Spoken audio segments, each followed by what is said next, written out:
First story. OP overheard his girlfriend saying her ex, who cheated on and dumped her, was the best she ever had, comparing their sizes and humiliating OP with her friends. I heard my girlfriend of 3 years talking about how much better her ex was to her friends. She went a group FaceTime with all of her girlfriends and got drunk out of her mind. She was sitting with her laptop about 5 feet away from our bed at her desk. She thought I was asleep. Even if I was, she said this with me literally 5 feet away from me. We had slept together, and I thought I made her orgasm. After she was done, I went to sleep.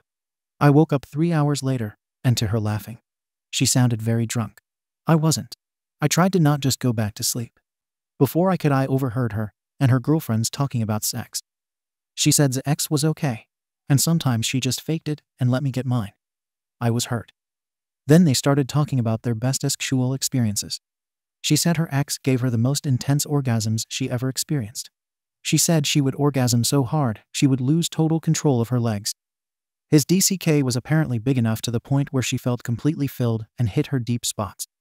Apparently 3 inches longer than mine. She said she missed being able to calm like that, and he F at her better than any man has. At that point, I was near tears. I sat there for another, trying not to cry so she wouldn't hear me. She eventually hung up. When she got back in bed, she noticed if I was awake and asked me if I was up. I told her that I just felt the bed move, and that woke me up. She then said she loved me and she would see me in the morning. This was about 2 and I stayed awake that night. I haven't been able to sleep or eat or anything for the last 3 days. I don't know what to do. I've been trying to be better in bed for her since we first got together. And 3 years of practice still can't beat raw talent. I've never felt like less of a man. At this point, I feel selfish for even staying with her when she is obviously so dissatisfied with me. Her ex cheated on her, and he dumped her when she found out. She would have stayed with him. I feel like I'm nothing compared to his memory. We haven't had sex in the last 3 days because I can barely even stomach the thought of trying to pleasure her. I don't know what I can do at this point. I love her so much, and I've been thinking about proposing to her, but I don't know if I can anymore. Update. After the 8th day of me never initiating sex with her and rejecting her with no explanation every time she initiated, she, near tears, asked me what was wrong and why I didn't want her anymore. I wasn't fully ready to talk about this yet, so I just told her I haven't been in the mood. She didn't believe me and asked what she was doing wrong. I told her I needed some time to myself, and she demanded to know why. Finally, I caved and showed her the post. I left our bedroom and left her alone to read it. 20 minutes later, she came out of the bedroom crying and tried to hold on to me. I pushed her off of me, and she started crying harder. I let her calm down to the point where she could speak coherently. She told me that she didn't think I was awake when saying all of those things, and they were all exaggerated. Firstly, she said that she enjoyed being with me, and that when she said that, she didn't have to fake it very much. She also said that she sometimes had to fake it with her ex too. Next, she clarified that his size wasn't as large as she claimed. She said that the ex was only 1.5 inches above my size, and that there is no possible way that she'd be able to have sex with someone as large as she claimed, and she was willing to prove it. I told her I didn't believe her because I have no reason to believe she'll be truthful about any of that stuff anymore. She went silent.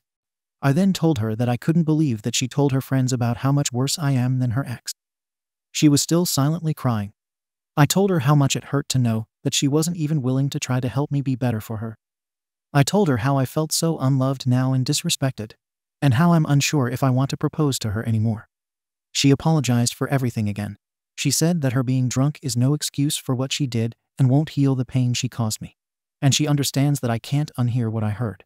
But I just had to trust her on this. I told her I'd listen to her at least. She again said she didn't fake it much with me, and her ex's DCK wasn't that much bigger than mine, and that she only lied about that to one-up her girlfriends. She said she was too afraid to hurt my feelings, so she never wanted to critique our ex. I asked why she cared more about the quality of sex with her ex, and she said she never really critiqued him either. She said that he didn't know what he was doing, and just pressed her buttons correctly enough for her to have intense orgasms. She said that she really didn't even guide him, so she had no idea what he did, and she hasn't even been able to replicate what she felt from jerking off. She said that if I was willing to experiment with her, she thought we could figure it out. My last question for her was if she missed her ex. She said that sex with him was better, but more enjoyable with me because she felt more emotionally connected to me than him. I asked why she wanted to take him back. And she said that she was young and dumb and gave herself to people that didn't deserve her because she was afraid to be alone. She said that she found a great-looking guy that cherished her and gave a damn about her emotions in me. As of right now, I'm still hurt greatly. Talking to her helped a lot, but it'll still take me time to be able to trust her like I did.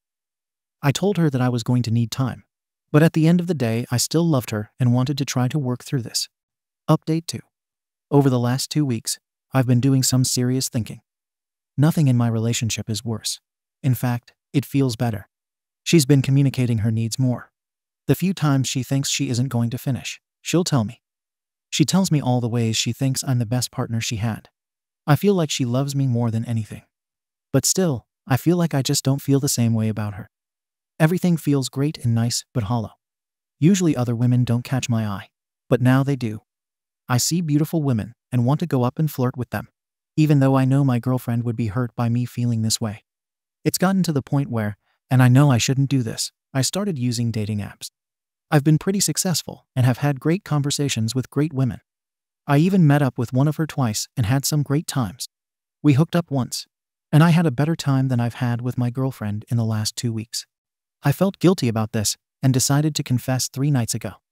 She was upset to the point of tears. She asked me if I slept with her, and I said no. She asked me if I had feelings for her, and I said it was like just a hookup. I lied to her. I really cared about the other woman and wanted to see her again, even if we didn't have sex. She said she could forgive me, but thought we needed to go to relationship counseling. I agreed. I kept thinking that there was no point and that we shouldn't go, but I was willing to try to repair our relationship. 2 nights ago, I made the decision that I didn't want to continue our relationship. She took it extremely hard. She was an inconsolable mess. She yelled, screamed, and cried. She said that all guys are the same and that she gave me 5 years of her life. She said it was that effing W that seduced me's fault and she wanted to go after her, but I assured her that it wasn't her fault. I'm going to be looking for my own place soon, so I'll be without her in a few weeks. Honestly, I feel amazing and like I'm about to start out a new chapter in my life. Second story. My mom unalive herself, and my entitled aunt is taking me to court, claiming I killed her sister to steal my mom's estate, which mom left me to inherit. A few months ago, my mother ended herself. I 22 am her only son. My parents are divorced, and I had not seen my mother for a long time, about 2 years, due to the fact that I was living in Asia teaching English. I promised my mother that I would visit her when I returned home. She recently moved to a different state from my father. But about a half month before I came home, my grandfather on my dad's side became very ill and would not live much longer. My mother told me I should visit my father first because of this. I should also add that at this time, and the past few years, I was very, very depressed and had some mental and physical health problems that would not improve. I really wanted to be at my home where I felt comfortable, my dad's house, and recover for some time. When I got home, my grandfather passed away on the day I arrived, and I was not feeling well enough to travel at all, so I stayed with my father for a few weeks. Later, my mother told me she would visit her parents in another state in a few weeks. I debated visiting her at that time, but I wasn't sure I would be feeling well enough to travel again. My grandmother on my mother's side called me and asked me to come at that time, but I told her I would have to think about if I could come then. Eventually, I decided that I would visit them at the same time as my mother. The night I arrived at my grandparents' house was one night before my mother and aunt would arrive. That night, my aunt called us and told us that my mother had just ended herself, and they found the body at her apartment in the afternoon. I was driving home from the airport at that time. I remember that night so vividly as I could not sleep and was crying so hard my body hurt. My aunt arrived a few days later, and we stayed together for some time. I noticed my grandmother's behavior was quite unusual at this time, and my mother had mentioned previously that she was beginning to show some dementia symptoms. But both my aunt and grandmother were not hostile to me at this time. They seemed like they wanted to stick together and get through it as a family. After about a week, I returned to my father's home and stayed there. I was an emotional mess for the following month. I had a lot of trouble remembering simple things and felt exhausted all the time. Eventually, I began to feel better and start to move things forward with my mother's probate and planning my own life, when my grandmother and aunt called me to tell me that this is my fault and you killed your mother. I was absolutely shocked to hear them say this. They accused me of not calling her enough, not wanting to visit her, only caring about her money, even though she was a teacher with a small condo and was not wealthy, etc. They even insulted my father. Relatives from my father's side called me to help me through this, but I have not spoken to my aunt or grandmother since this incident. I know both my grandmother and aunt feel immense guilt for my mother's death. Especially my aunt, since it was her who suggested my mother come to live near her, and my mother hated living in that area. Today, I received an email from my aunt that told me that I would have to go to court. It simply stated that I should call this lawyer. I am so hurt that this is how they decided to handle a tragedy like this. It's so difficult for me to think clearly, and I can't believe that this is how they chose to behave. Any advice would be appreciated. I feel like I missed a lot of details, so feel free to ask me questions if need be. Edit. I should clarify that I don't know the actual legal accusation. She accused me of those horrible things while on the phone. Edit 2. One comment mentioned it, but I just want to say that I don't believe they are after money. They genuinely believe I am a horrible person and a horrible son, so they wish to hurt me. Edit 3. Thank you for all the responses. I have read all of them, and they gave me a lot of confidence to keep moving forward. I did take the advice to post on our legal advice, so I'll update everyone hopefully soon on how this situation unfolds. Thanks again. Relevant comments. If your aunt is taking you to court, please don't call the lawyer she suggested. Don't respond to the email. Don't talk to her. She's not on your side on this. Consult with your father and the father's side of the family. I'm not sure what they could take you to court for. OP's reply. Thank you. I really wanted to talk to her, but I will ignore it and talk to my probate lawyer and father. Another user replies. Since your aunt chose this course of action, it's safe to assume your aunt is either not ready or not willing to talk. And stay safe, take care of yourself, and protect your boundaries. OP's reply. She's trying to call now, unfortunately. You need to retain an attorney who specializes in probate law. When my father died of pancreatic cancer, he had all of his affairs in order. He was an attorney, yet had another attorney draw up his will.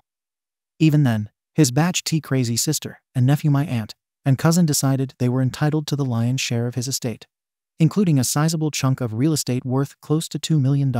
They sued my mother to have her removed as executrix, claiming she was a gold digger. She was not at all. Plus, my parents were married almost 36 years.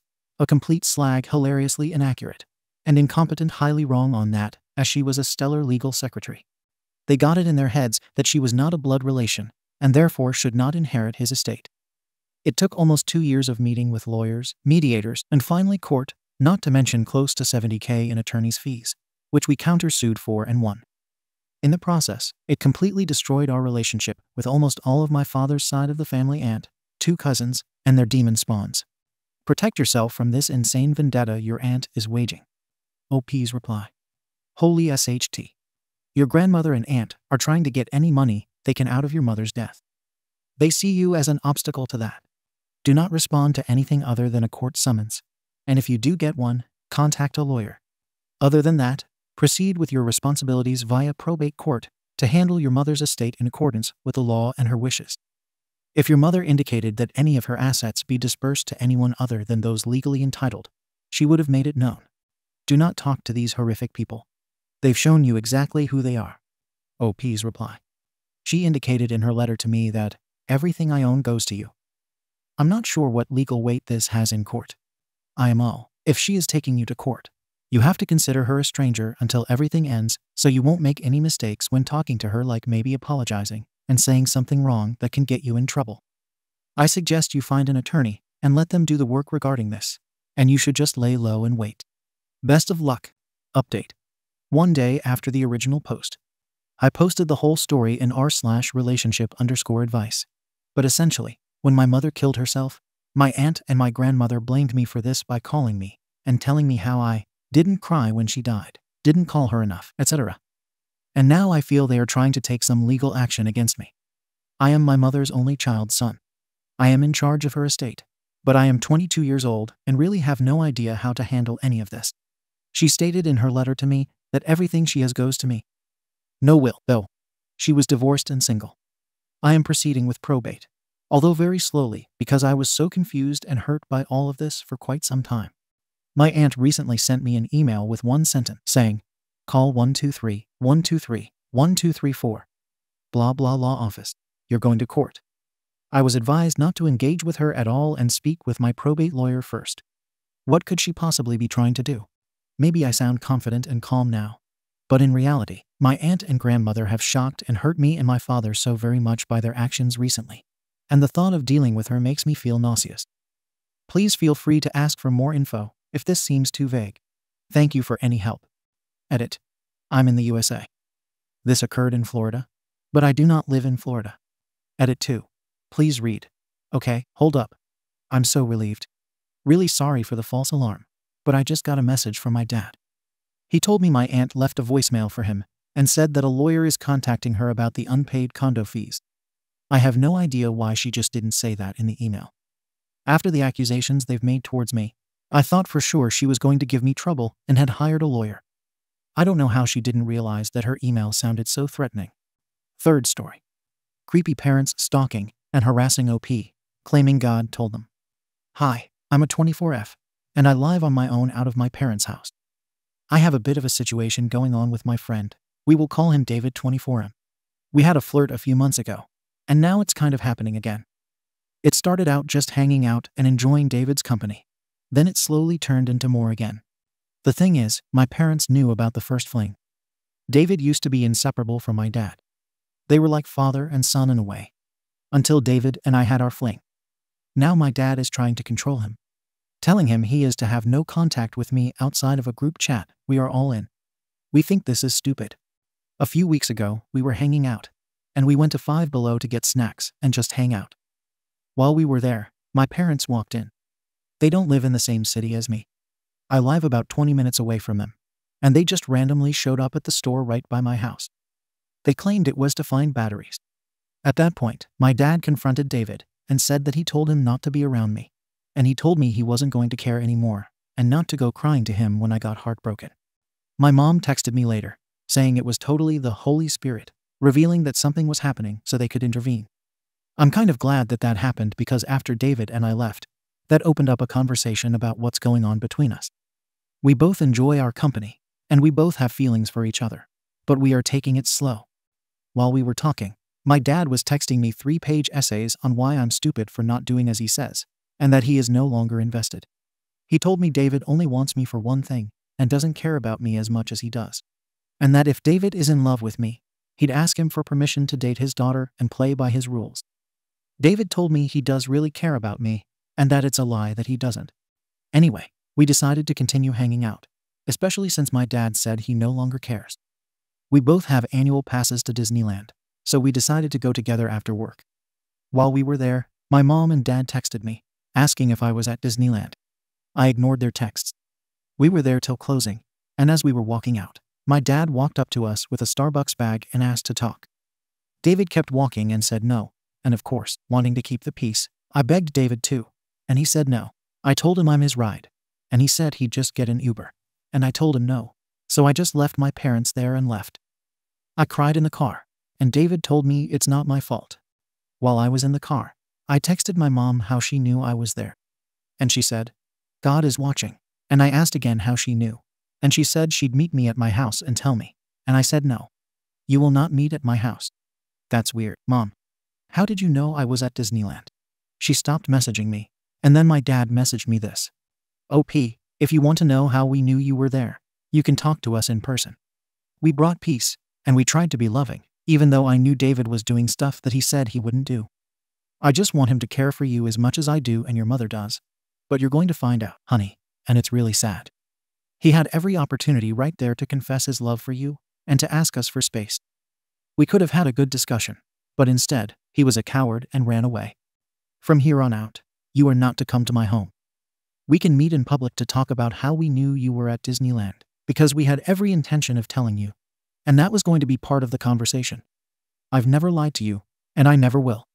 I do not have anything to hide. That conversation could have been great, and we're still willing to have it, but David sadly is not. I did nothing to him to deserve the treatment that we got from him, and I've never treated him any way other than I would treat a good son. I hope and I pray that he doesn't do what I know he's going to do. Wolves come into the sheep, and they separate the sheep from the flock, and then they devour the sheep. But the good shepherd will protect you, and if David ever was a sheep, he will listen to the voice of God, the people that loved him and cherished him. I love you, OP, and I wish nothing but the best for you. If you want to talk, we are willing to talk to you about anything you want to know. I responded with. Dad, I don't expect him to be in love with me. That's way too soon.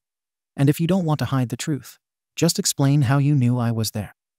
I will not be meeting in person for a conversation that can be had over text. He then responded with, then don't meet with me. That is how it's going to come out, because you need to see my demeanor and everything. And shame on you guys for trying to point the finger back at us. You guys are the ones that are not doing right and hiding. Literally every box that was checked for you to like David was erased by David.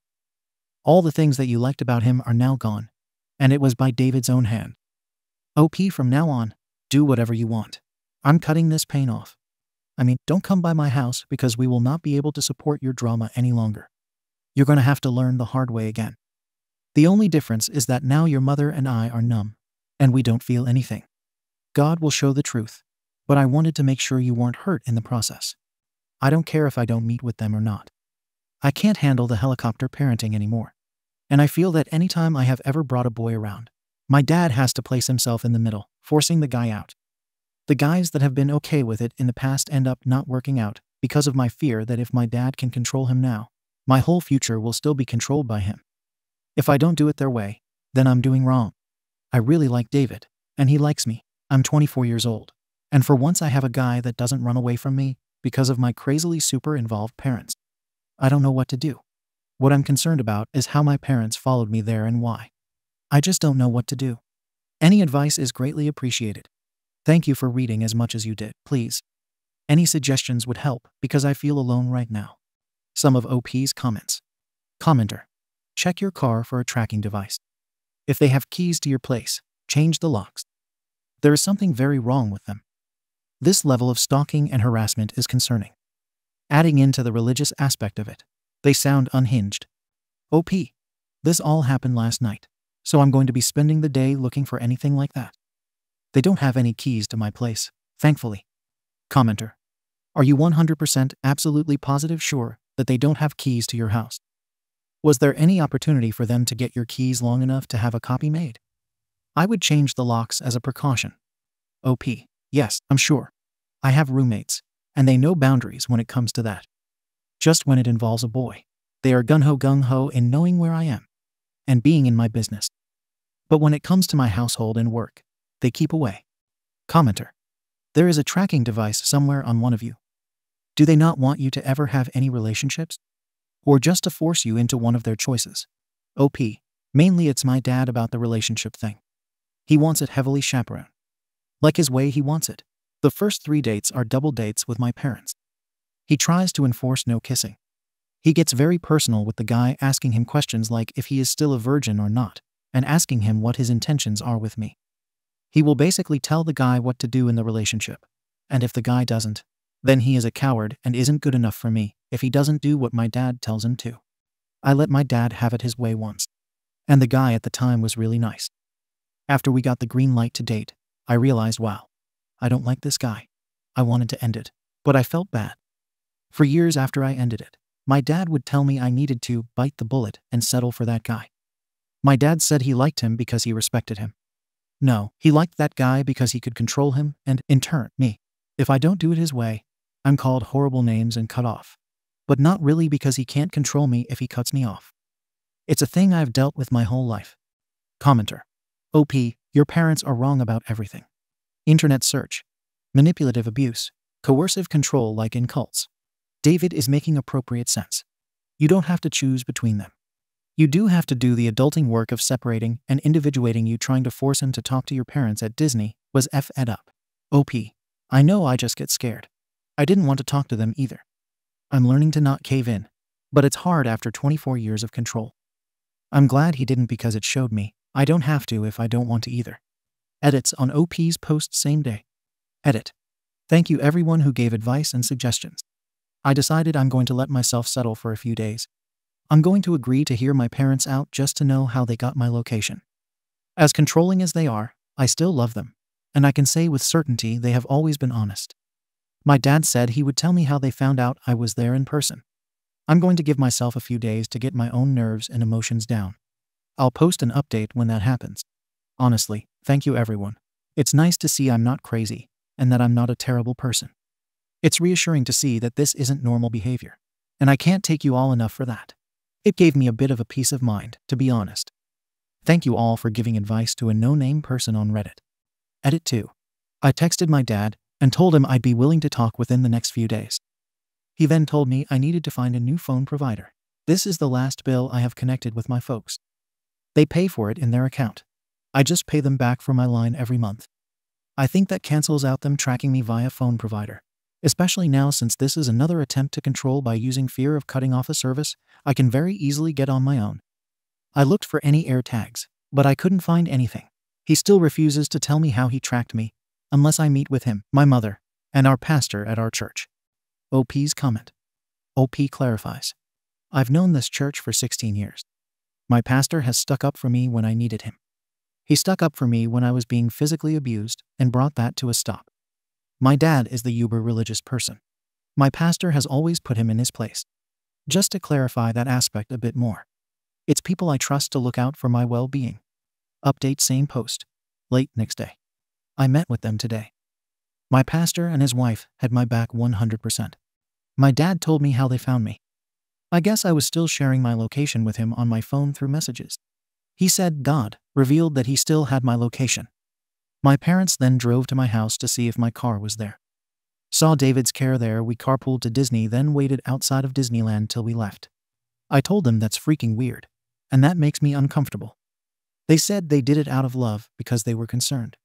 Basically, my pastor and his wife are 100% behind my back regarding dating who I want, not letting my parents decide.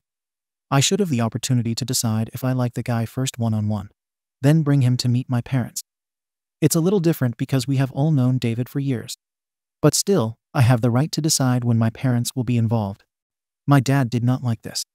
He said he'd leave the church and then blocked me on all of his social media. He said he can't stand around and wait for my heart to get broken, and the whole time he was trashing on David. He called me a few names that were extremely hurtful, and I was glad to see the pastor had my back. They told me I am no longer under his roof. I'm not doing anything wrong. The conversation ended with my dad claiming he wants to go without contact, which I'm sure he won't follow through on. It sucks. I love my parents, but in my dad's eyes, if he can't have control over this aspect, I don't get him at all. And that's probably how it's going to be for a while. Thank you, guys. Thank you for watching the video. If you are interested in listening to these kinds of stories, we've got more in store for you. Simply subscribe to our channel, hit the like button, and share it with your friends.